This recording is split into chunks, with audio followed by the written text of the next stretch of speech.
A veure, a nivell d'habitatges, 18.000 pisos, on viuen 53.000 persones. A nivell de comerços, 1 miler de comerços, que seran els que estaran afectats per aquest túnel. Quan les altres alternatives, el Vallès no afecta pràcticament a ningú perquè va en superfície. Al litoral, 35 edificis només, que suposarien 2.000 persones, però ells, al litoral, estan a 20 metres del túnel. Nosaltres estem a 2 metres del túnel.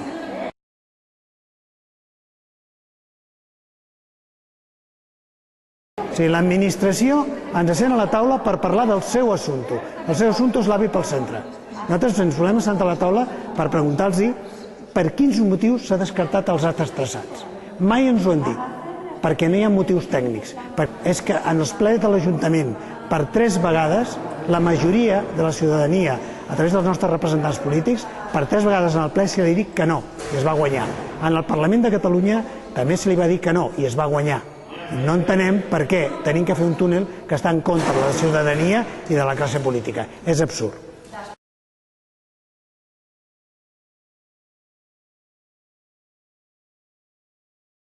Està clar que si hi ha alternatives més barates, amb menys problemes, s'ha de sospesar.